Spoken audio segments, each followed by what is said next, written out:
آج کل دوبارہ سے سوشل میڈیا کے اندر آپ دیکھیں گے بدتمیزی کا طوفان پھر سے شروع ہونے والا ہے حضرت امیر معاویہ کے مسئلے پر، حضرت علی رضی اللہ تعالیٰ عنہ کے مسئلے کے اوپر۔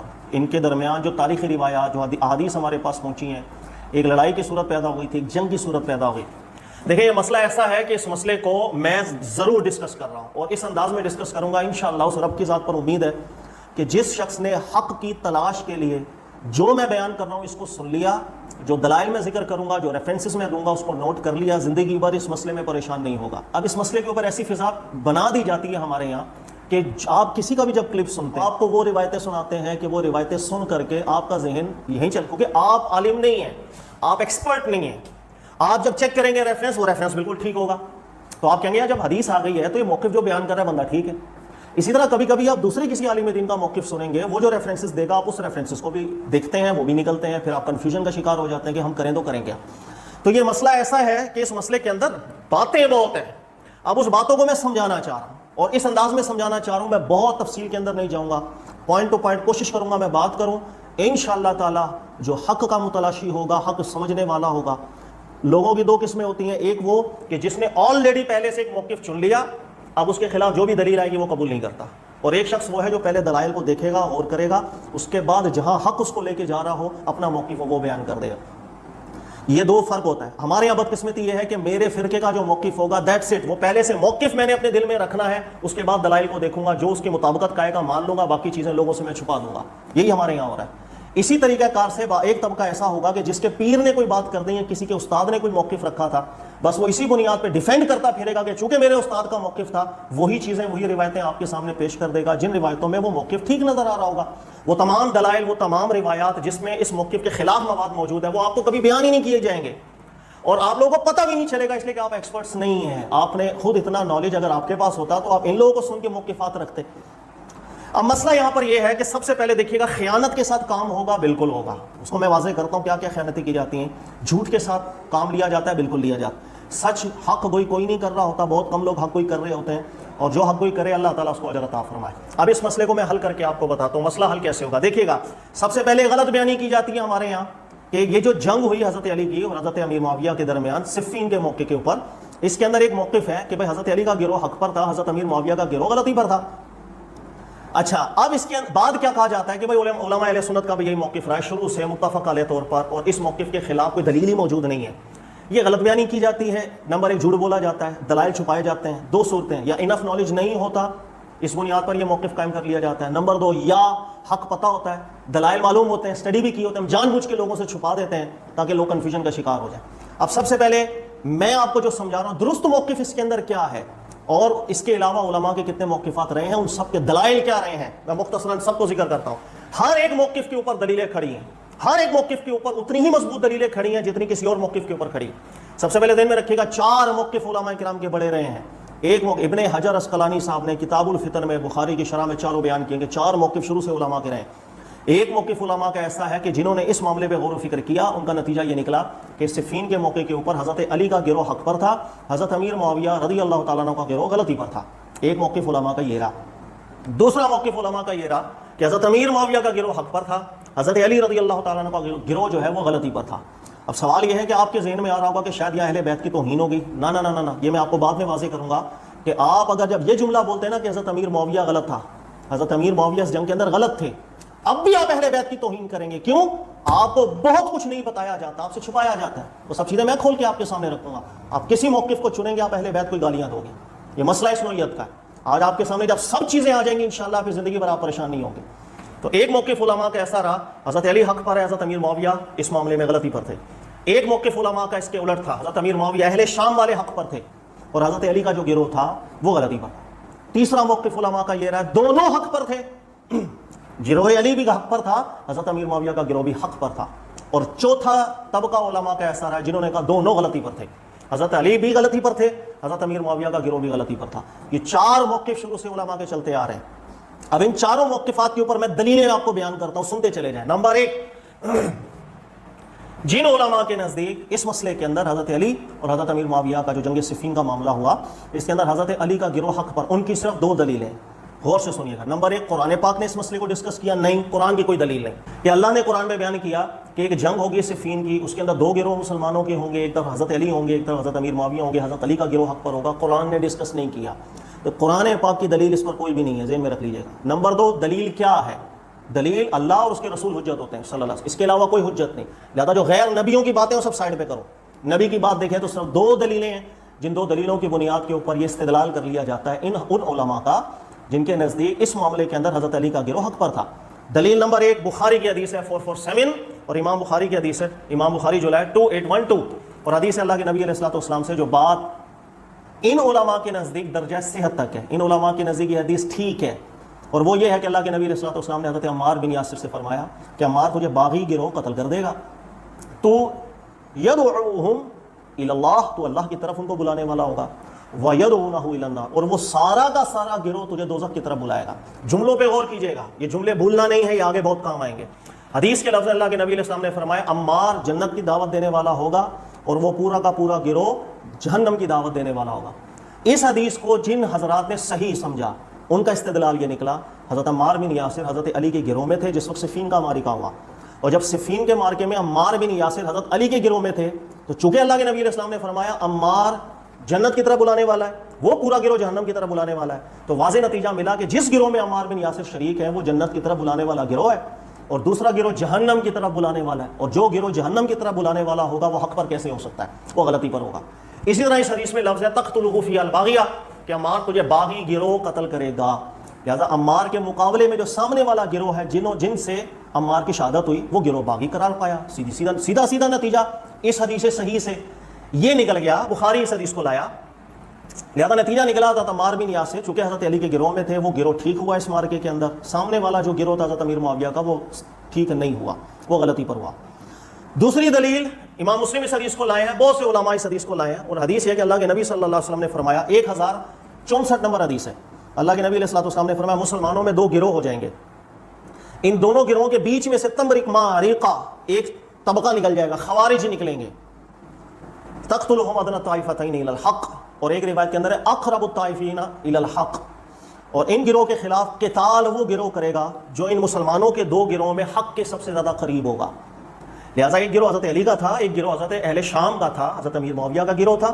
ان کے بیچ میں سے خوارج نکلے تھے، اور ان خوارج کے خلاف چونکہ حضرت علی نے جنگ کی تھی، اور اللہ کے نبی علیہ السلام سے جو بات حدیث کے اندر آئی، حدیث صحیح ہے، سند کے اعتبار سے حدیث بالکل صحیح ہے. اللہ کے نبی علیہ السلام فرما رہے ہیں کہ جو گروہ حق کے سب سے زیادہ قریب ہوگا خوارج کے خلاف وہ جنگ کرے گا. لہذا جس وقت مسلمانوں کے 2 گروہ تھے، اہل عراق اہل شام، اہل عراق کا حضرت علی کا گروہ، اہل شام کا حضرت امیر معاویہ کا گروہ، جب ان میں سے خوارج نکلے تھے تو ان کے خلاف جنگ کی تھی حضرت علی نے. لہذا یہ حدیث بھی دلالت کر رہی ہے کہ جس وقت یہ صفین کا معرکہ ہوا تھا، اس معرکہ کے اندر حضرت علی کا گروہ حق پر نظر آ رہا ہے، کیونکہ حدیث پاک کے لفظ ہے. لہذا یہ 2 دلیلیں ہیں اللہ کے نبی علیہ الصلوۃ والسلام کی جو احادیث ہیں، ان سے یہ نتیجہ نکالا جاتا ہے کہ جب یہ صفین کا معرکہ ہوا تو اس صفین کے معرکہ کے اندر حضرت علی کا گروہ حق پر تھا. اس کے علاوہ تیسری کوئی اللہ کے نبی علیہ السلام سے مروی کوئی دلیل ایسی نہیں ہے. اب ہوتا ہمارے یہاں کیا ہے؟ ہوتا یہ ہے کہ چونکہ میں نے موقف پہلے سے ایک ذہن میں رکھ لیا، اور موقف کیا رکھ لیا کہ بھائی حضرت علی چونکہ ان کا تعلق اہل بیت سے ہے، اللہ کے نبی علیہ السلام نے حکماً انہیں اہل بیت کا درجہ دیا، اور یہ سمجھا جاتا ہے کہ جو ان کے مخالف ہے وہ اہل بیت رسول صلی اللہ علیہ وسلم کے مخالف ہے، لہٰذا اس موقف کو ترجیح دی جاتی ہے سراخوں پہ. اچھا، اب مسئلہ صرف یہ ہے تصویر کا ایک رخ، اچھا رخ ہے، اور دلیل اس کے اوپر اللہ کے نبی علیہ السلام سے صحیح سند کے ساتھ مروی حدیثیں ہیں. یہ بات ذہن میں رکھیں، قرآن ہے نہیں ہے، حدیثیں ہیں 2، ذہن میں رکھ لیجیے گا. یہ 2 دلیلیں ہیں جن کی بنیاد پر نتیجہ یہ نکلا حضرت علی کا گروہ حق پر ہے. اب سنتے چلے جائیں. اب ایک طبقہ علماء کا ایسا ہے جن کے نزدیک حضرت امیر معاویہ رضی اللہ تعالیٰ عنہ کا گروہ صفین کے موقع کے اندر وہ حق پر تھا، اور حضرت علی کا جو گروہ ہے وہ حق پر نہیں تھا. آپ بولیں کہ بھائی کیا پہلے جن کا موقف پہلے والا تھا، کیا ان کے پاس قرآن کی دلیل ہے؟ قرآن کی دلیل تو نہیں تھی. کیا تھی دلیل؟ دلیل تھی صحیح سند کی حدیثیں.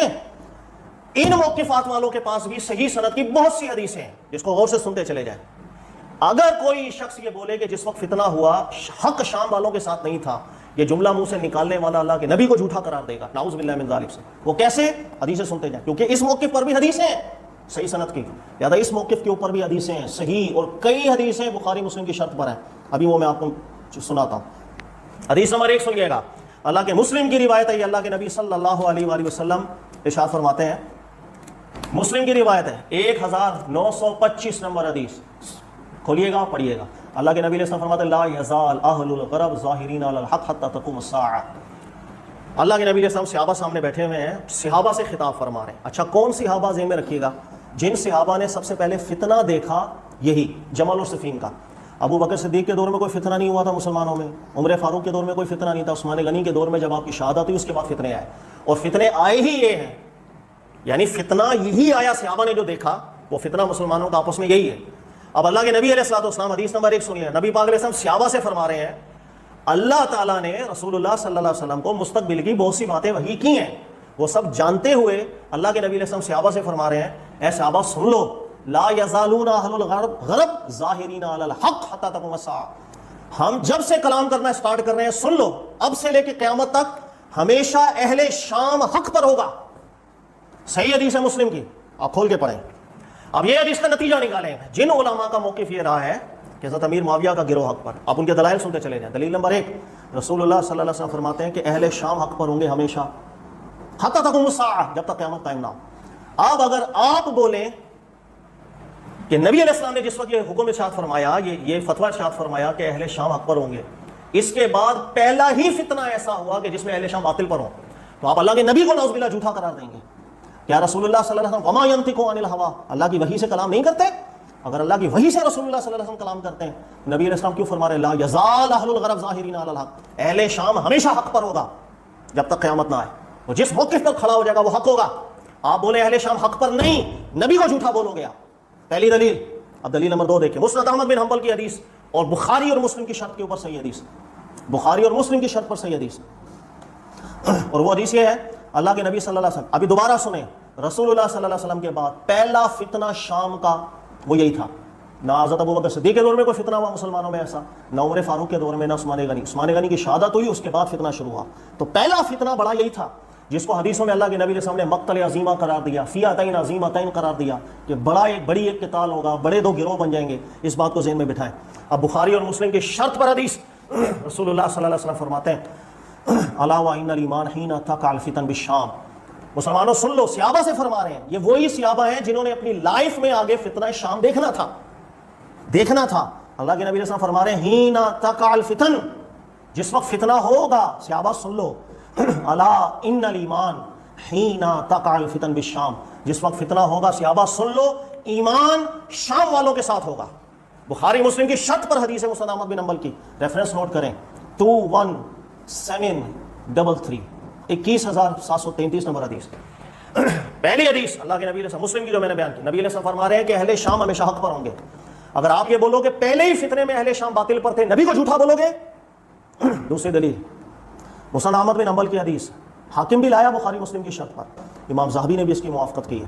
نبی علیہ السلام صحابہ سے فرما رہے ہیں جس وقت فتنہ ہوگا شام والوں کے پاس ایمان شام میں ملے گا. نتیجہ نکالو, اگر آپ یہ بولو کہ نہیں وہاں پر بغض ملے گا اہل بیت کا, نبی کی اس فرمان کو کیا حکم دو گے آپ؟ اس کا جواب دیں. حدیث نمبر 3 دیکھیں, نبی پاک علیہ السلام, مسند احمد بن حنبل کی یہ بھی حدیث ہے, ریفرنس نوٹ کریں 17005, صحیح حدیث. رسول اللہ صلی اللہ علیہ وسلم صحابہ کو مستقبل کی خبر بیان کر رہے ہیں, اور صحابہ نے پہلا فتنہ یہی دیکھا ہے. عثمان غنی کے دور تک کوئی مسلمانوں میں ایسے فتنے نہیں تھے, بعد میں آئے. حضرت علی کی جیسے ہی حضرت عثمان غنی کی شہادت ہوئی, یہ فتنے پیدا ہو گئے. اب اللہ کے نبی علیہ الصلوۃ والسلام فرما رہے الامر سیسیر الامر الی ان تکون جنود مجندہ, معاملات ٹھیک چلتے رہیں گے میری امت کے اندر, ایک وقت آئے گا کہ مسلمانوں میں گروہ بن جائیں گے. جندم بالشام, ایک گروہ بنے گا شام کا, وجند بالیمن وجند بالعراق, ایک گروہ بن جائے گا یمن کا, عراق کا. میری امت میں گروہ بن جائیں گے, معاملات ٹھیک چلتے رہیں گے, پھر فتنہ ہوگا, اس فتنے کے اندر گروہ ہوں گے, عراق کا گروہ بن جائے گا, ایک شام کا گروہ بن جائے گا. یہ اللہ کے نبی علیہ السلام صحابہ سے بیان کر رہے ہیں, صحیح حدیث ہے, اور صحابہ کو بیان کر رہے ہیں کہ میری امت میں گروہ بن جائے گا, گروہ ہو جائیں گے شام کا, عراق کا. قال ابن حوالہ, صحابی ابن حوالہ کہتے ہیں میں نے عرض کیا اللہ کے نبی علیہ السلام خرنی یا رسول اللہ صلی اللہ علیہ وسلم ان ادرکت ذلک, اللہ کے نبی علیہ السلام میں اگر زندہ رہا اور میری زندگی میں یہ فتنہ میں نے آنکھوں سے دیکھا کہ مسلمانوں میں گروہ بن گیا, ایک شام کا گروہ بن گیا, ایک عراق کا گروہ بن گیا, میں کیا کروں؟ اللہ کے نبی علیہ السلام نے فرمایا علیک بالشام, شام کو پکڑ کے رکھنا, شام کے گروہ کو پکڑ کے رکھ لینا بس. صحابہ کی زندگی کے اندر اہل شام کا فتنہ کون سا تھا اس کے علاوہ؟ اور اللہ کے نبی علیہ السلام تو صحابہ سے فرما رہے شام کو پکڑ کے رکھنا, آگے کیوں بھی شام کو پکڑ کے رکھنا؟ پھر نبی علیہ السلام نے فرمایا خیرۃ اللہ من ارضی, یہ زمین اللہ کی بارگاہ میں سب سے بہترین زمین ہوگی, یجتبی الیہا خیرتہ من عبادی, اور اس وقت اس زمین کے اندر اللہ کے نیک لوگ ہوں گے اور سب سے بہترین لوگ ہوں گے. صحیح حدیث ہے یہ بھی. پھر سوال یہ پیدا ہوا، ایک جگہ اللہ کے نبی علیہ السلام لوگوں میں اعلان کرتے پھر اہل شام ہمیشہ حق پر ہوں گے.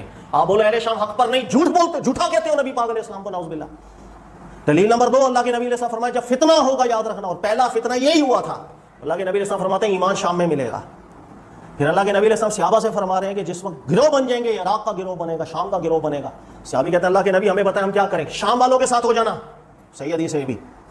پھر اگلی صحیح حدیث مسند احمد بن حنبل کی، بحث بن حکیم سے، وہ کہتے ہیں میں نے بھی اللہ کے نبی علیہ السلام سے پوچھ لیا یا رسول اللہ صلی اللہ علیہ وسلم این تأمرنی، آپ ہمیں حکم دے دیں ہم کیا کریں، آپ ہمیں جہاں بولیں گے ہم ان گروہ کے ساتھ ہو جائیں گے. فقال ہا ہنا واوما بیدہ نحو الشام، نبی علیہ السلام نے شام کی طرف اشارہ کر کے کہا وہیں چلے جانا. سوال یہ بھی صحیح حدیث اللہ کے نبی علیہ السلام سے. سوال یہ کہ اگر آپ نے بولا کہ اہل شام باطل پر، اللہ کے نبی علیہ السلام صحابہ کو باطل کے اوپر کھڑا ہونے کے لیے بولتے رہے، اللہ کے نبی علیہ السلام یہ فرماتے رہے کہ جاؤ شام کے ساتھ ہو جانا باطل کے ساتھ، کہ اللہ کے نبی علیہ السلام اللہ کی طرف بلانے والے تھے یا جہنم کی طرف بلانے والے؟ یہ بھی دلیل ہے. اور دلیل سنو، ابھی یہ حدیثیں جو میں نے شام کے حوالے سے بیان کی، میں 4-5 اسٹاپ کر رہا ہوں کیونکہ بہت لمبی تقریر ہو جائے گی. میں نے 4 موقف بیان کرنے ہیں اور اس کے بعد آپ کو یہ بھی سمجھانا ہے سب سے بہترین موقف کیا ہے اور ان موقفات کے اندر خرابیاں کیا آتی ہیں، وہ بھی سب میں آپ کو بیان کرتا ہوں. لیکن ابھی بس یہاں رکھیں 4-5 حدیثیں آپ کو میں نے سنائی. اللہ کے نبی علیہ السلام فرماتے ہیں اہل شام ہمیشہ حق پر ہوگا. آپ بولتے ہو نہیں اس جنگ میں وہ باطل پر تھا، نبی کو جھوٹا بولو گے. اللہ کے نبی صلی اللہ علیہ وسلم فرماتے ہیں جب فتنہ ہوگا حق شام کے ساتھ ہوگا. اللہ کے نبی علیہ السلام سے صحابہ بڑھ بڑھ کے پوچھتے تھے کہ اگر ہم نے وہ زمانہ پا لیا ہم کیا کریں. ابن حوالہ پوچھتے ہیں، نبی علیہ السلام فرماتے ہیں شام والوں کے ساتھ ہونا، سب سے اللہ کے بہترین بندے وہی ہوں گے. پھر بحث بن حکیم کہتے ہیں میں بھی پوچھ لوں اللہ کے نبی علیہ السلام سے، مجھے بھی اللہ کے نبی فرمائے شام والوں کے ساتھ ہو جانا. سوال یہ ہے کہ شام والوں کے ساتھ اگر باطل ہے تو اللہ کے نبی علیہ السلام کیا باطل کے ساتھ کھڑے ہونے کا حکم دیتے رہے صحابہ؟ نعوذ باللہ من ذلک. میں آپ گمان کریں اپنے اوپر ایک تصور لے کر آئیں. آپ رسول اللہ صلی اللہ علیہ وسلم کے زمانہ مبارک میں اللہ کے نبی علیہ السلام سے آپ نے یہ جملہ سن لیا کہ اللہ کے نبی علیہ السلام نے فرمایا جب فتنہ ہوگا شام کو پکڑ لینا، اور آپ کے سامنے جس وقت صورت حال آئے گی آپ کیا کریں گے اس وقت؟ اب سوال یہ پیدا ہوا، اب مزید دلائل دیکھیں. اگر کوئی شخص یہ بولے کہ حضرت امیر معاویہ کے گروہ اہل شام کا گروہ باطل پر تھا، یہ گالی حضرت امیر معاویہ کو نہیں جائے گی، اہل بیت رسول کو جائے گی صلی اللہ علیہ وسلم. یہ ہے بہت مضبوط دلیل. آپ لوگوں کو نہیں سمجھ میں آئے گی، آج میں سمجھاتا ہوں آپ کو. وہ حدیثیں سناؤں گا کہ معاملات انشاءاللہ کلیئر ہوں گے. اور یہ جو چیلنجز کا سلسلہ چل رہا ہے ہمارے یہاں سوشل میڈیا کے اوپر، آدھی باتیں لوگوں کو دکھا دکھا کے، آدھی باتیں لوگوں کو چھپا چھپا کے گمراہ کیا جا رہا ہے. انا للہ و انا الیہ راجعون. اب سنیے گا، حضرت علی اہل بیت رسول صلی اللہ علیہ وسلم سے ہیں، اللہ کے نبی علیہ السلام کے اہل بیت اور بھی ہیں. ان کا کیا موقف تھا آج میں آپ کو صحیح حدیثوں سے وہ بتاتا ہوں. پہلے ذہن میں رکھ لیجئے گا، اللہ نے قرآن میں اہل بیت رسول اللہ صلی اللہ علیہ وسلم کی ڈائریکٹ ازواج کو اور اولاد کو کہا. اہل بیت کا لفظ عربی لغت میں داماد کو شامل نہیں ہوتا، یہ بات ذہن میں رکھ لیجئے گا. حضرت علی داماد ہے. حضرت علی اہل بیت میں کیوں آئے؟ قرآنی اصطلاح میں نہیں آتے، اللہ کے نبی علیہ السلام نے اہل بیت میں داخل کیا حکمی طور پر اہل بیت میں. یعنی قرآن کا جو لفظ ہے وہ اپنی لغت میں شامل نہیں ہے، لیکن رسول اللہ صلی اللہ علیہ وسلم نے چونکہ حضرت علی کو اہل بیت میں شمار کر دیا، وہ اہل بیت میں سے، اسے کہتے ہیں حکمی اہل بیت. قرآن پاک کی اصطلاح میں اہل بیت اولاد کو کہا جاتا ہے اور بیویوں کو کہا جاتا ہے. میں اس کی 2 دلیلیں آپ کو دیتا ہوں. دیکھیے گا قرآن پاک میں اللہ تعالیٰ نے ارشاد فرمایا حضرت نوح علیہ السلام سے متعلق کہ انہ لیس من اہلک. حضرت نوح علیہ السلام آپ کے جو بیٹے ہیں جب ان کے سامنے حق واضح ہو گیا، سورہ ہود کی آیت ہے، تو اللہ نے ارشاد فرمایا آپ کے بیٹے چونکہ کفر میں چلے گئے تو آپ کے بیٹے اب اہل بیت نبی نہیں رہے، نبی کے اہل میں سے نہیں رہے. لہذا بیٹے پر اہل کا اطلاق کیا گیا، جب وہ کفر سے نکل گئے وہ اہل بیت میں سے نکل گئے. دوسری دلیل سورہ ہود کے اندر ہی اللہ رب العزت نے حضرت ابراہیم علیہ السلام اور حضرت ابراہیم علیہ السلام کی زوجہ، ان کا واقعہ ذکر کیا کہ فرشتے آئے اور آپ کی عمر زیادہ ہو گئی تھی. آپ کی جو زوجہ ہیں حضرت ابراہیم علیہ السلام کی وہ بھی بڑی عمر کی ہو گئی تھی. جب وہ بڑی عمر کی ہو گئی تو فرشتوں نے بشارت دی آپ کی اولاد ہوگی. تو اس پر حضرت ابراہیم علیہ السلام کی جو زوجہ ہیں وہ بیان کر رہی ہیں آلدو انا عجوز، کہ میں بچہ جنوں گی، میں بوڑھی ہو گئی ہوں اور میرے شوہر جو ہے ان کی بھی عمر بڑی ہو گئی ہے، یہ کیسی بات ہے؟ تو فرشتوں نے جواب دیا اتعجبین، آپ تعجب کے اندر آ رہی ہیں، رحمت اللہ وبرکاتہ علیکم اہل البیت، اے ابراہیم علیہ السلام اور آپ کی بیوی اہل بیت، اللہ کی رحمت اور برکت ہے آپ کے اوپر. ڈائریکٹ اہل بیت کا اطلاق اللہ نے قرآن پاک کے اندر زوجہ پر کیا، نبی کی بیگم ازواج پر کیا. یہ قرآن کی اصطلاح ہے، اولاد اور ازواج ان کو اہل بیت کہا جاتا ہے. اسی طرح اللہ تعالیٰ نے قرآن پاک میں فرمایا نبی علیہ السلام کی جتنی ازواج ہیں وقرنا فی بیوتکن، کہ آپ اپنے گھر میں رہیں، ولا تبرج الجاہلیہ ولا تبرجن تبرج الجاہلیہ، اور اے ازواج رسول اللہ صلی اللہ علیہ وسلم کی ازواج زمانہ جاہلیت کی طرح زینت اختیار کر کے بازاروں میں نہ گھومیے. پھر آگے فرمایا کہ اللہ تعالیٰ نے ارادہ کر لیا اہل بیت سے ناپاکیوں کو دور کر لیں. قرآن کی اصطلاح میں اہل بیت ازواج کو کہا جاتا ہے اور اولاد کو کہا جاتا ہے. اب حضرت علی داماد ہیں. اب حضرت علی اہل بیت میں کیوں داخل ہوئے؟ وہ اس طرح داخل ہوئے کہ رسول اللہ صلی اللہ علیہ وسلم نے چادر میں حضرت علی کو لیا، اپنی حضرت فاطمہ الزہرا، فرمایا کہ میرے اہل بیت ہیں. زیادہ دین میں رکھیے گا، حضرت علی کو نبی علیہ الصلوۃ والسلام نے اپنے اہل بیت میں داخل کیا تو حضرت علی اہل بیت میں آ گئے. اسے کہتے ہیں سنت نے آپ کو اہل بیت بنایا. دوسری بات ذہن میں رکھیے گا، حضرت علی کے علاوہ حضرت اسامہ بن زید بھی ہیں جنہیں اللہ کے نبی علیہ السلام نے اپنے اہل بیت میں سنت کے ذریعے سے داخل کر دیا. فرمایا بقیۃ من اہل البیت، یہ بھی میرے اہل بیت کا حصہ ہے. اسامہ بن زید یہ بھی حضرت علی کی طرح نبی علیہ السلام کی پرورش میں رہے. چھوٹے ہوتے آپ نے اللہ کے نبی علیہ السلام نے ان کی پرورش کی جیسے حضرت علی کی پرورش کی. یہاں تک کہ اللہ کے نبی علیہ السلام ان کی اگر ناک بھی بہ جائے تو خود صاف کیا کرتے تھے. صحیح حدیث ہے ترمذی کی. ایک دفعہ عائشہ صدیقہ کہتی ہیں میں نے عرض کیا اللہ کے نبی علیہ السلام مجھے صاف کرنے دے. تو نبی علیہ السلام نے فرمایا کہ میں اس سے محبت کرتا ہوں، اس وجہ سے تو بھی اس سے محبت کر. اللہ کے نبی علیہ السلام نے اسامہ بن زید کو اہل بیت میں شمار. تو جو اسٹیٹس حضرت علی کا ہے اہل بیت کا، وہی اسٹیٹس اسامہ بن زید کا بھی ہے کہ حضرت علی کو اہل بیت میں رسول اللہ نے داخل کیا صلی اللہ علیہ وسلم. وہ اہل بیت میں سے کوئی شک نہیں. اسامہ بن زید کو بھی رسول اللہ صلی اللہ علیہ وسلم نے اہل بیت میں شمار کیا. ان کا اسٹیٹس بھی حضرت علی اعلیٰ ہے. جب یہ بات آپ کے دماغ میں بیٹھ گئی کہ حضرت علی اہل بیت میں سے ہیں، نمبر 2 اسامہ بن زید بھی اہل بیت میں سے ہیں. اب دیکھیے گا، اب جنگ ہو رہی ہے صفین کی، حضرت علی ایک جانب ہے، حضرت امیر معاویہ ایک جانب ہے. میں نے ابھی جو موقف کا میں نے کہا کہ جو بولے حضرت امیر معاویہ غلطی پر ہے، وہ حضرت امیر معاویہ کو گالی نہیں دے گا، وہ اہل بیت رسول پاک علیہ السلام کو گالی دے گا. اس کی وجہ کیا ہے؟ اس کی وجہ یہ کہ امام بخاری اس حدیث کو لے کر آئے ہیں. پڑھیے گا. اور بخاری کی حدیث یہ ہے کہ جس وقت یہ جنگ ہو رہی تھی 7110 نمبر حدیث نکالیے گا. پڑھیے. نہیں حدیثیں سنائی جائیں گی آپ لوگ، آپ کو ہمیشہ بے وقوف بنا کے رکھا جائے گا. آدھی باتیں سنائی جائیں گی، آدھی چھپا دی جائیں گی. آگے دیکھیے گا. حدیث یہ ہے کہ اسامہ بن زید جس وقت حضرت علی جنگ کا میدان سجا، یا بخاری کے الفاظ سنیے گا، اسامہ بن زید نے اپنے غلام کو بلایا، حرملہ، کہا کہ جاؤ حضرت علی کے پاس جاؤ. حضرت علی آپ سے پوچھیں گے کہ اسامہ کیوں نہیں آیا تلوار اٹھا کے ہمارے ساتھ جہاد کیوں نہیں کیا؟ اسامہ اہل بیت رسول صلی اللہ علیہ وسلم، اسامہ کیوں نہیں آیا؟ کہا کہ جس وقت حضرت علی آپ سے میرے بارے میں پوچھیں، حضرت علی کو ادباً جواب دے دیجیے گا. اور جواب کیا دے دیجیے گا کہ علی رضی اللہ تعالیٰ عنہ، اسامہ نے جواب یہ دیا ہے کہ خدا کی قسم اگر آپ پر کوئی شیر حملہ کر دے، اگر آپ پر کوئی شیر بھی حملہ کر دیتا، اسامہ بڑھ کر آپ کی حفاظت کے لیے اس شیر سے بدک پڑتا. لیکن یہ جو معاملہ ہے آپ نے تلوار اٹھا لی اہل شام کے خلاف، لم اراہو، حدیث کے لفظ ہے، میں اس کو حرام سمجھتا ہوں، میں ٹھیک نہیں سمجھ رہا. یہ اسامہ بن زید کا موقف امام بخاری لے کر ہے. اہل بیت رسول سے ہیں اسامہ بن زید صلی اللہ علیہ وسلم. اور آپ نے کہا میں اس کو جائز نہیں سمجھ رہا، آپ جو جنگ لڑے میں اس کو حرام سمجھ رہا ہوں. اب مسئلہ کیا ہوا؟ اس کے بعد حدیث کے لفظ دیکھیے گا. اس کے بعد حدیث کے لفظ ہے کہ حضرت علی نے، حرملہ غلام تھا اسامہ بن زید کا، یہ پیغام لے کر جب حضرت علی کے پاس گیا، حضرت علی ناراض ہو گیا، آپ نے منہ پھیر لیا، حرملہ کو کوئی جواب نہیں دیا. اس کے بعد حرملہ کہتا ہے کہ بھائی حضرت علی نے تو مجھ سے بات ہی نہیں کی. اس کے بعد پھر میں چلا گیا حسن کے پاس، حسین کے پاس، حضرت علی کے بیٹے امام حسن اہل بیت شہزادوں کے پاس چلا گیا، حسن اور حسین کے پاس. کیا جب میں حسن حسین کے پاس گیا، انہوں نے مجھے بلایا، مجھے سواری دی، بھر دیا اس کو سامان سے، عزت کی میری، توقیر کی میری، کہا کہ مجھے عزت کے ساتھ روانہ کیا، جاؤ. تو پہلی بات یہ ہے کہ حضرت علی جو جنگ لڑ رہے تھے اس کو حرام سمجھ رہے تھے اسامہ بن زید. اسامہ بن زید اہل بیت رسول صلی اللہ علیہ وسلم.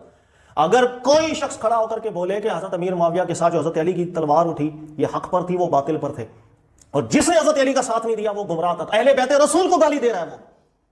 یہ حدیثیں آپ کو کبھی نہیں سنا کوئی سنائے گا ہی نہیں.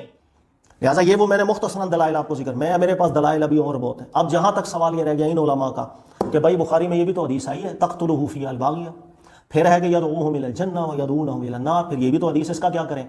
تو اس کا جواب ان علماء کے نزدیک اس کا جواب ہے یہ حدیث صحیح ہو تو مان لیں، حدیث صحیح نہیں ہے.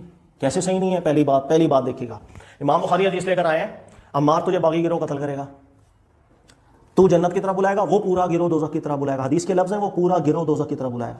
اگر یہ حدیث اللہ کے نبی علیہ الصلوۃ والسلام سے ہو تو ہم قبول کر لیں. ان علماء کے نزدیک یہ حدیث اللہ کے نبی سے ثابت ہے ہی نہیں. دلیل نمبر 1، امام بخاری نے جو بخاری کی یہ کتاب لکھی تھی اس کے اندر عمار تجھے باغی گروہ قتل کرے گا یہ لفظ تو لکھے تھے، لیکن اگلا جو جملہ ہے کہ عمار جنت کی طرف بلائے گا، وہ پورا گروہ دوزخ کی طرف بلائے گا، امام بخاری کے الفاظ نہیں ہیں. یہ امام بخاری کی کتاب میں بعد میں تحریف ہوئی تھی، اس لفظوں کو ایڈ کر دیا گیا تھا. اور ہر محدث نے اس چیز کی وضاحت کی ہے کہ امام بخاری نے جو کتاب لکھی تھی اس میں یہ لفظ نہیں تھے، بلکہ امام بخاری کی عادت تھی یہ لفظ اگر لکھ دیتے اپنے ہاتھ سے مٹایا کرتے تھے. اب پڑھیے گا امام ابن حجر اسقلانی کو، یہ حوالہ آ رہا ہے آپ کے سامنے، اس کو غور سے پڑھیں. امام ابن حجر اسقلانی نے واضح لکھا کہ حمیدی بھی کہتے ہیں، ابو مسعود بھی کہتے ہیں، امام بخاری نے جو نسخہ لکھا اس میں یہ لفظ نہیں تھے، اور اگر اس میں یہ لفظ نہیں تھے بعد میں ایڈ کیے گئے ہیں. اور یہ لفظ اللہ کے نبی علیہ السلام سے سما بھی اس لفظوں کی ثابت نہیں ہے. اور امام بخاری نے اگر یہ لفظ لکھے تو اپنے ہاتھوں سے اس کو مٹایا بھی ہے. یہ لفظ اللہ کے نبی علیہ السلام سے ثابت لفظ نہیں. پہلی دلیل ہو گئی، یعنی محدثین کے نزدیک یہ لفظ اللہ کے نبی سے ثابت ہے ہی نہیں، کر لو جو کرنا ہے. آپ کا تو سارا مدار اس حدیث پر ہے. چلیں جی. نمبر 2 ذہن میں رکھیے گا, اگر یہ حدیث کو آپ صحیح مان لیں تو حضرت علی کو کھلے عام آپ کو جھوٹا بولنا پڑے گا, نعوذ باللہ من ذالک. وہ کیسے؟ 2 وجہوں سے. وجہ نمبر 1, حدیث کے لفظ عمار جنت کی طرف بلائے گا, وَيَدْعُونَ إِلَى النَّارِ, وہ پورا گروہ جہنم کی طرف بلائے گا. اگر اللہ کے نبی کسی پورے گروہ کو فرما رہے ہوں وہ پورا گروہ جہنمی ہے, جہنم کی طرف بلا رہا ہے, وہ پورا گروہ جہنمی ہے. اگر اللہ کے نبی علیہ السلام پورے گروہ کو جہنمی کہہ رہے ہیں تو حضرت علی کی کیا جرات ہے. صحیح روایت ہے مصنف ابن ابی شیبہ کی کہ جنگ صفین کے بعد حضرت علی نے اعلان کیا تھا قتلاہم و قتلائی فی الجنہ, ان کے بھی جتنے مرے جنت میں, ہماری طرف سے بھی جتنے مرے جنت میں. یہ جملہ حضرت علی سے صحیح سند کے ساتھ مروی ہوا. سوال یہ کہ حضرت علی نے اللہ کے نبی علیہ السلام پر جھوٹ کیوں باندھ دیا؟ یہ جرت کیوں کی جب اللہ کے نبی نے اگر ایسا فرما دیا تھا کہ پورا گروہ جہنمی, حضرت علی کیسے کہہ رہے ہیں جو سارے مرے وہ جنتی؟ سوال پیدا ہوا. یہاں آپ کو 2 میں سے ایک بات چننی پڑے گی.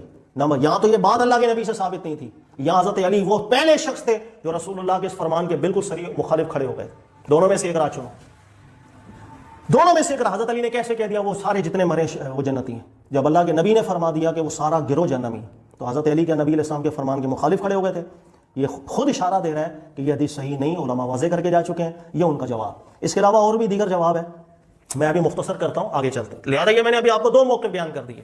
ایک موقف ان علماء کا جن کے نزدیک حضرت علی کا گروہ حق پر تھا, ان کے دلائل بھی ذکر کر دیے. نمبر 2 وہ علماء جن کے نزدیک اہل شام حق پر تھے, میں نے ان کے دلائل بھی ذکر کر دیے. پہلے والوں کے پاس بھی صحیح روایات ہیں, دلیل میں قرآن نہیں ہے, صحیح روایت. دوسرے والے موقف کے اوپر بھی صحیح روایات ہیں, اور جتنی ہیں وہ میں نے آپ کو ان میں سے چند بیان کی, پوری بیان نہیں کی. اب آ جاؤ تیسرے گروہ کی طرف. وہ علماء جن کے نزدیک دونوں گروہ حق پر ہیں, جن کے نزدیک دونوں گروہ حق پر ہیں. آپ نہ کہہ سکتے ہو حضرت علی باطل پر تھے, نہ آپ کہہ سکتے ہو حضرت امیر معاویہ باطل پر ہیں. ان کے پیچھے بھی دلائل, اور وہ دلیلیں کیا؟ وہ دلیلیں نمبر 1, اگر تو ابھی اللہ کے نبی علیہ السلام سے بھی حدیث ہے, وہ بھی میں آپ کو بیان کرتا ہوں, لیکن یہ ذہن میں رکھیے گا. پہلے 2-3 چیزیں دیکھیے. اگر تو یہ حق اور باطل کا معرکہ ہو, 4 دلیلیں ہیں علماء کے پاس.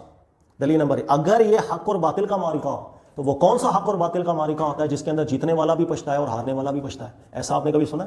یعنی کوئی جنگ ایسی ہو کہ پاکستان اور انڈیا کا میچ ہو اور اس کے اندر جیتنے والا بھی رو رہا ہے اور ہارنے والا بھی رو رہا ہے. یہ ایسا نہیں ہو. حق باطل کی جب لڑائی ہوتی ہے اس میں جیتنے والا خوش ہوتا ہے, ہارنے والا افسوس کا اظہار کرے گا. لیکن جن علماء کے نزدیک دونوں حق پر تھے, ان کی دلیل نمبر 1 یہ ہے کہ حضرت علی, یہ بھی مصنف ابن ابی شیبہ کی روایت ہے, صحیح روایت ہے, امام حسین جب جنگ جمل ہو گئی تھی, اس کے بعد حضرت عائشہ صدیقہ رضی اللہ تعالیٰ پچھتائیں. آپ سے ایک جملہ مروی عائشہ صدیقہ کہتے ہیں کاش میں درخت کی ٹہنی ہوتی لیکن یہ جنگ نہ ہوتی. حضرت عائشہ رضی اللہ تعالیٰ عنہ اہل بیت رسول صلی اللہ علیہ وسلم, اللہ کے نبی کی زوجہ محترمہ رضی اللہ تعالیٰ عنہ پچھتائیں. لیکن روایت پوری ہے مصنف ابن ابی شیبہ کی کہ حضرت حسن نے دیکھا جنگ جمل کے بعد ایک بندہ تیار ہو کے جانے لگا ہے, اور کہاں جانے لگا ہے؟ جنگ میں جانے لگا ہے, شریک ہونے لگا ہے. تو حضرت حسن نے کہا کہ ادھر آ, تو تیار ہو کے پھر مسلمانوں کے خلاف لڑنے جا رہا ہے. غور سے میری بات سن کہ یہ وہ جنگ تھی کہ جس جنگ کے اندر عائشہ صدیقہ پچھتائیں, اور اس جنگ کے خاتمے کے بعد میں نے اپنے والد کو بھی دیکھا, حضرت علی کو, شیر خدا کو بھی دیکھا, اور وہ پچھتاتے ہوئے جملہ کہہ رہے تھے کہ کاش میں پیدا ہی نہ ہوا ہوتا, مر جاتا پہلے ہی, لیکن یہ جنگ نہ ہوتی. حضرت امام حسن نے یہ جملہ کہا. کیوں کہا؟ یہ کون سی جنگ ہے کہ جس میں جیتنے والا یا جس میں لڑنے والے دونوں گروہ جو ہیں وہ پچھتا رہے ہیں؟ لہذا ایک جنگ ہے, ایک انسیڈنٹ ہو گیا, ایک حادثہ ہو گیا, دیٹس اٹ, کوئی گروہ غلط نہیں. دوسری دلیل حضرت علی کا جملہ قتلاہم و قتلائی فی الجنہ, وہ بھی جنت میں, ہم بھی جنت میں. سوال یہ ہے کہ اگر حق باطل کا معرکہ ہو تو دونوں جنت میں نہیں ہو سکتے. باطل جنتی کیسے ہو سکتا ہے؟ حضرت علی, یا تو حضرت علی کو غلط بولو, کیٹاگوریکلی بولو حضرت علی نے غلط بات کی, یا بولو کہ حضرت علی نے جو بات کی اس کے اندر دم ہے. یہ ہوگی دوسری بات. تیسری دلیل امام مسلم اس روایت کو لے کر ایسے, امام بخاری بھی لائے. حدیث سنیے گا بڑے غور سے. اللہ کے نبی صلی اللہ علیہ وسلم نے ارشاد فرمایا کہ میرے بعد فتنہ ہوگا, ایک مقتل عظیم ہوگا, ایک بڑی جنگ ہوگی. اچھا اب کیا کریں, بڑی جنگ ہوگی تو صحیح روایت ہے, مسلم کے الفاظ اور بخاری کے الفاظ. اللہ کے نبی علیہ السلام نے فرمایا دعواتہما واحدہ, ان دونوں کی دعوت ایک ہی ہوگی, ودعواہما واحدہ, اور ان دونوں کا دعویٰ بھی ایک ہی ہوگا. یہ بھی صحیح حدیث ہے, بخاری میں اور مسلم کے اندر ہے. رسول اللہ صلی اللہ علیہ وسلم اپنی حیات میں فرما کے چلے گئے تھے کہ یہ جو جنگ ہونے والی ہے مقتل عظیم میری امت میں, فئتین عظیمتین کے درمیان ہونے والی ہے, ان دونوں میں دعوت ایک ہی ہوگی, دونوں کا نعرہ ایک ہوگا, دونوں کا دعویٰ ایک ہے, دونوں کی دعوت ایک ہے. اب سوال یہ ہے کہ بھئی وہ تو حدیث کہہ رہی تھی کہ ایک کی دعوت جنت کی ہے اور دوسروں کی دعوت جہنم کی ہے, یا وہ حدیث صحیح ہے یا یہ حدیث صحیح ہے؟ کیونکہ اس حدیث میں اللہ کے نبی علیہ السلام نے فرمایا دونوں کی دعوت ایک ہے. اگر گروہ علی کی دعوت اللہ اور جنت کی طرف تھی، دوسرے گروہ کی دعوت بھی جنت اور اللہ کی طرف تھی. اگر بولے دوسرے کی جہنم کی طرف تھی، نبی کو جھوٹا قرار دینا پڑ جائے گا. آپ بولے وہ بھی تو صحیح حدیث ہے، لیکن اس پر اعتراض ہے، اس حدیث کی سند میں اختلاف ہے، وہ امام بخاری نے لکھے ہی نہیں تھے الفاظ. لہذا ان علماء کے نزدیک اللہ کے نبی علیہ السلام جب اپنی حیات مبارکہ میں فرما کے جا چکے دعوتہما واحدہ دعواہما واحدہ، ان دونوں گروہوں کی دعوت ایک ہوگی، دعویٰ ایک ہوگا، تو آپ کو مجھے کیا جرت ہے کہ ہم یہ بیان کرتے پھریں کہ دونوں گروہ جہنمی ہیں. لہذا یہ وہ موقف بن گیا. اس کے علاوہ اور بھی دلائل ہے، لیکن میں چیدہ بات کر رہا ہوں. ہر موقف پہ صحیح حدیث ہے. آپ کے بعد دلیل صرف صحیح حدیث، تو ہر موقف کے اوپر صحیح حدیث. چوتھے وہ علماء جن کے نزدیک دونوں گروہ باطل پر ہیں، جن کے نزدیک دونوں گروہ باطل پر تھے. حضرت علی کا گروہ بھی غلطی پر تھا، حضرت امیر معاویہ کا گروہ بھی غلطی پر تھا. ان کے نزدیک کیا دلائل ہے؟ ان کے نزدیک دلیل سنیے گا صحیح حدیث مسلم کی، اس لیے کہ بات روایتوں کی ہے، روایتوں سے استدلال ہے. روایت دیکھیے گا، نمبر امام مسلم اس کو لے کر آئے، صحیح حدیث ہے 2887 نمبر. اور حدیث اللہ کے نبی علیہ السلام نے فرمایا ان قریب آپ لوگ فتنے دیکھو گے. اور فتنے ہوئے تو عثمان غنی کے بعد، یعنی صحابہ سے بیان کر رہے ہیں اللہ کے نبی فتنہ آئے گا آپ دیکھو گے، تو وہ فتنہ آئے ہی عثمان غنی کے بعد. جب فتنہ آئے گا تو اللہ کے نبی علیہ السلام فرما رہے ہیں القاعد فیہا خیر من الماشی، اس کے اندر جو چپ کر کے گھر میں بیٹھ گیا وہ سب سے بہتر ہے اس سے جو چلے گا. چلنے والے سے بیٹھنے والا بہتر، پھر چلنے والا جو ہے وہ سعی کرنے والے سے بہتر. پھر نبی علیہ السلام فرماتے ہیں الا فاذا نزلت، سن لو صحابہ، جس وقت وہ فتنہ آ جائے گا، صحابہ سے فرما رہے ہیں صحابہ جب وہ فتنہ آئے گا، اور فتنہ آیا عثمان غنی کے بعد، فمن کان لہ ابل فلیرحق بابلی، جس کے پاس اونٹ ہو جائے وہ اپنے اونٹ کے ساتھ لگا رہے، جس کے پاس بکریاں ہوں بکریوں کے ساتھ لگا رہے، اس فتنے کی طرف توجہ نہ دو. پھر اللہ کے نبی علیہ السلام سے ایک شخص نے ذکر کیا، اللہ کے رسول صلی اللہ علیہ وسلم ارائیت من لم یکن لہ ابل، اگر کوئی ایسا شخص ہو جس کے پاس نہ اونٹ ہو نہ بکریاں ہوں، وہ کیا کرے؟ نبی علیہ السلام نے فرمایا یعمد الی سیفی فیدق علی حدہ بحجر، اور نبی علیہ السلام نے فرمایا اپنی تلوار لے، ایک پتھر لے کے اس تلوار کی دھار کو ختم کر دے، اور چپ کر کے جا کے بیٹھ گیا چپ کر کے جا کے اپنی تلوار کی دھاروں کو کند کر دینا، اپنی تلواروں کو، کوئی شریک نہ ہو. اچھا جی. پھر اللہ کے نبی علیہ السلام نے اعلان کیا اللہم حل بلغت، اے اللہ گواہ ہو جا میں نے لوگوں میں حق پہنچا دیا. یعنی کھلے عام رسول اللہ صلی اللہ علیہ وسلم اعلان کر رہے ہیں صحابہ کے درمیان کہ فتنہ جب آئے گا نا تو تلواروں کو اپنی کند کر کے گھر پہ بیٹھ جانا. آگے پھر صحابی کہتے ہیں ارائیت ان کریہت حتی ینطلق بی الی احد صفین، کہہ رہے یا رسول اللہ صلی اللہ علیہ وسلم ایک بات اور عرض کر دیں، ہم بیٹھ گئے گھر میں، لیکن اگر ہمیں مجبور کر کے اپنے ساتھ کوئی لے کے چلا گیا، ہمیں ڈرا دھمکا کے اگر اپنے ساتھ کوئی لے کے چلا گیا اور دونوں صفین میں سے کسی ایک میں کھڑا کر دیا، ادھر کھڑا کر دیا یا اس گروہ میں کھڑا کر دیا، اور کھڑا کرنے کے بعد ہمیں کوئی تلوار آ کے لگی اور ہم مر گئے، اے اللہ کے نبی علیہ السلام اب آپ کیا فرماتے ہیں اگر ایسا ہو جائے؟ تو رسول اللہ صلی اللہ علیہ وسلم فرماتے ہیں یبوء باسمہ و اسمک ویکون من اصحاب النار، یاد رکھ اگر کوئی تجھے مجبور کر کے بھی لے کے چلا جائے تو دونوں صفوں میں سے کسی بھی صف میں کھڑا ہوگا، مرے گا تو اصحاب النار میں سے ہوگا، جہنمی ہوگا. تو اس گروہ میں ہوگا جب بھی جہنمی، تو اس گروہ میں ہوگا جب بھی جہنمی. نتیجہ نکالیں آپ. صحیح حدیث ہے مسلم کی، اور اللہ کے نبی علیہ السلام صحابہ کو پریپیئر کر رہے ہیں، تو صحابہ نے کون سا فتنہ دیکھا ہے؟ فیاتین عظیمتین، کئی کی فتنہ دیکھا ہے. اور اللہ کے نبی علیہ السلام فرما رہے ہیں چپ کر کے گھر بیٹھ جانا، اور گھر بیٹھنے تلواریں کند کر دو، اگر کوئی زبردستی بھی لے کے جائے گا تو سن لو جہاں مرضی اس صف میں ہو یا اس صف کے اندر ہو، تمہیں حملہ ہوگا تو جہنمی ہوگا. یہ بھی صحیح حدیث ہے مسلم کی. نتیجہ نکالیں. جن علماء کے نزدیک دونوں گروہ غلطی پر تھے، ان کے پاس بھی یہ دلیل ہے، ان کے پاس بھی یہ دلیل ہے. اس کے علاوہ بھی دلائل ہیں، میں ابھی سارے دلائل ذکر نہیں کر رہا، میں صرف مختصر یہ بیان کر رہا ہوں. اب سنیے گا. 4 طبقے علماء کرام کے رہے ہیں. ایک طبقہ علماء کا رہا جنہوں نے استدلال کیا حضرت علی کا گروہ حق پر تھا، اہل شام باطل پر، میں نے ان کے دلائل ذکر کیے. ایک گروہ علماء کا ایسا گزرا جن کے نزدیک اہل شام حق پر تھا، حضرت علی کا گروہ غلطی پر تھا، میں نے ان کے دلائل آپ کو ذکر کر دیے. نمبر 3 جن علماء کے نزدیک دونوں حق پر تھے ان کی صحیح حدیث میں نے آپ کو ذکر کر دی. جنہوں نے کہا دونوں باطل پر تھے ان کی صحیح حدیث بھی میں نے آپ کو ذکر کر دی. ہر ایک گروہ کے پیچھے صحیح حدیث ہے.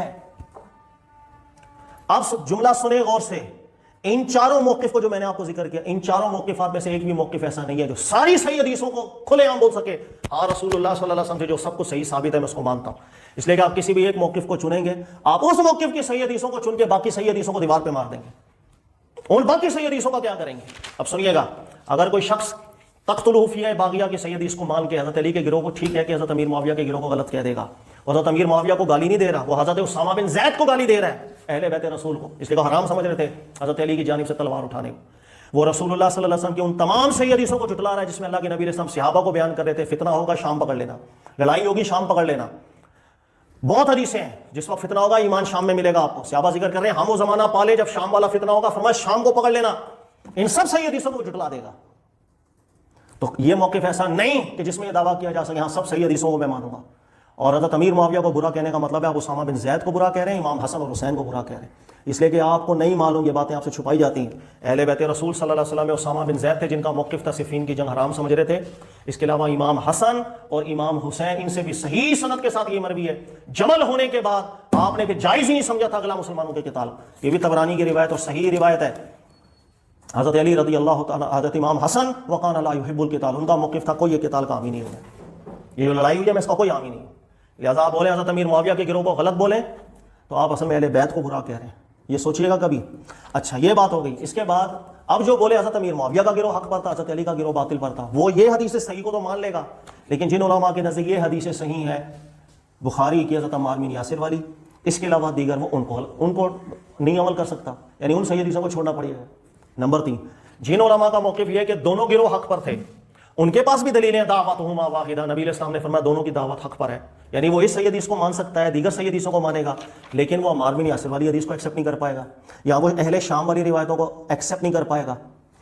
جن علماء کے نزدیک دونوں گروہ غلطی پر تھے، وہ بھی بعض روایتوں کو، جیسے میں نے مسلم کی روایت بیان کی، وہ مان لے گا، لیکن دیگر صحیح حدیثوں کو وہ نہیں مان سکتا۔ یعنی جو 4 موقف میں نے آپ سے ذکر کیے، غور سے سن لیں، ان میں سے کسی ایک موقف کو بھی اگر آپ نے چن لیا تو آپ بعض صحیح حدیثوں کو تو چنیں گے، بعض صحیح حدیثوں کو آپ ٹھکرا دیں گے، آپ رد کریں گے۔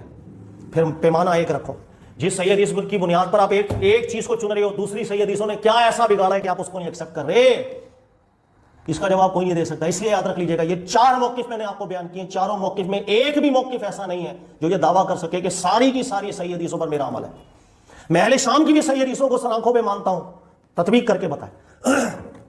میں بخاری کی حدیث کو بھی 2182 کو بھی ٹھیک سمجھتا ہوں، ایسا نتیجہ نکال کے بتائیں۔ میں اس حدیث کو بھی صحیح سمجھتا ہوں جس میں اللہ کے نبی علیہ السلام نے فرمایا دعوتہما واحدہ، ان دونوں کی دعوت ایک ہے۔ میں ان حدیثوں کو بھی صحیح سمجھتا ہوں، نتیجہ کوئی بھی ایسا نکال ہی نہیں پائے گا جس نے ان چاروں میں سے کوئی ایک موقف رکھا۔ ہاں، اب ایک طبقہ علماء کا ایسا گزرا جن کا ایک موقف تھا 5واں، اور وہ موقف واحد ایسا موقف ہے کہ جس موقف کے اوپر آ کر کوئی کھڑا ہو جائے گا تو یہ جتنی حدیثیں آپ کو بیان کی تمام کی تمام حدیثوں میں سے ایک بھی صحیح حدیث ایسی نہیں ہوگی جس کو جھٹلانا لازم ہوگا۔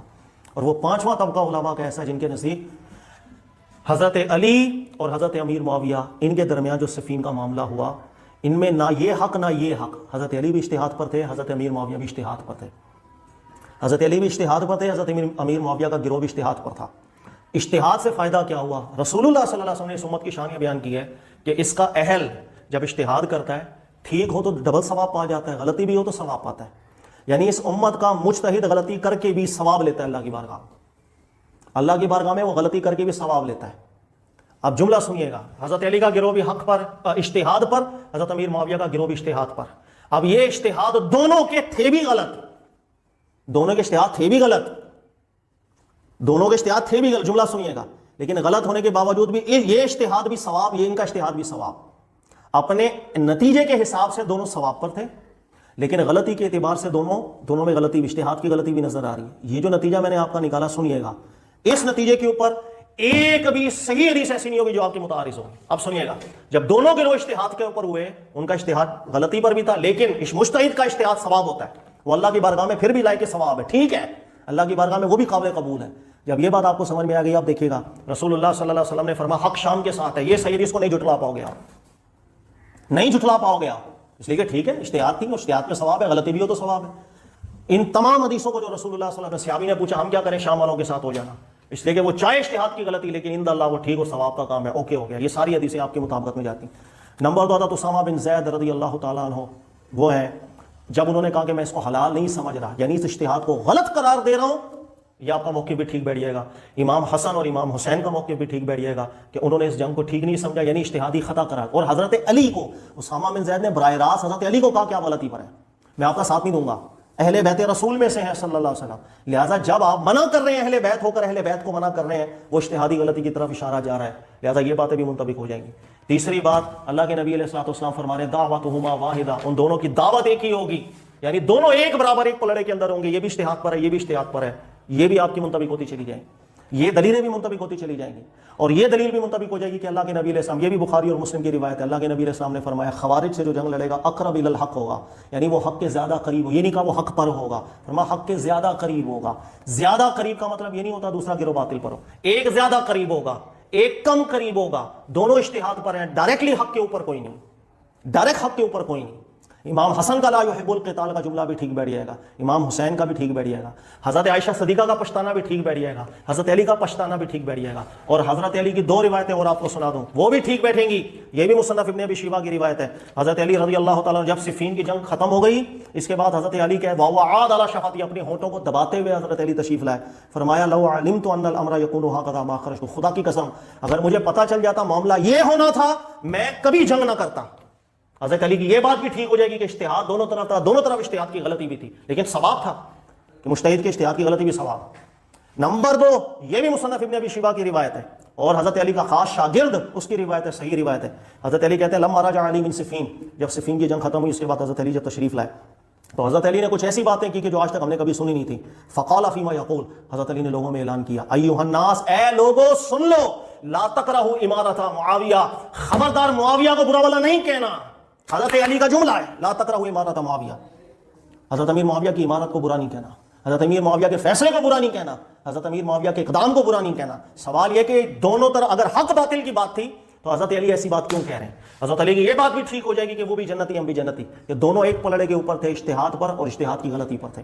یہ جملہ بھی ٹھیک بیٹھ جائے گا حضرت ابی بکرہ نے جو بیان کی کہ جو اس کو اجتہاد نہ سمجھے، حق اور باطل کی لڑائی سمجھ کے لڑے گا جہنم کے اندر جائے گا۔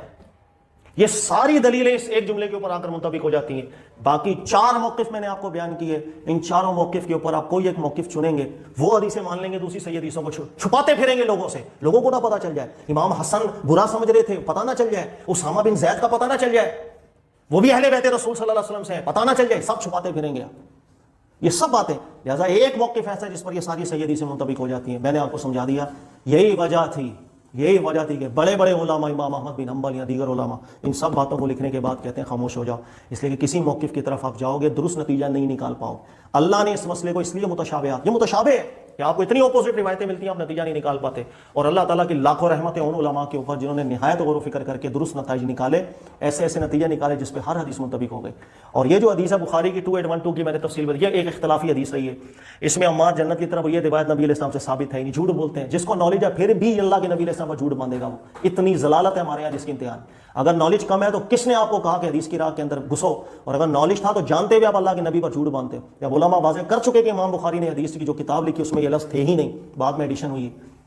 اللہ کے نبی علیہ السلام سے یہ لفظ ثابت نہیں کہ ہمارا جنت کی طرف بلائے گا، دوزخ کی طرف بلائے گا، تو یہ ذہن، اور یہ بھی منطبق ہو جاتا ہے تقتلہ فی الباغیہ، اور بغاوت کا اطلاق اجتہادی خطا کے اوپر ہو جاتا ہے۔ لہٰذا کوئی ایسی حدیث نہیں بچے گی جس موقف کو میں نے آپ کو بیان کیا، یہ علماء کا رائے، دونوں طرف اجتہاد ہے اور اجتہاد میں کمزوری۔ اقرب الی الحق، حق پر ڈائریکٹلی نہیں تھے، حق کے قریب تھے، کوئی ایک حدیث انشاءاللہ آپ کو اس کے خلاف نہیں ملے۔ اللہ تعالیٰ سمجھنے کی توفیق دے۔ جزاک اللہ۔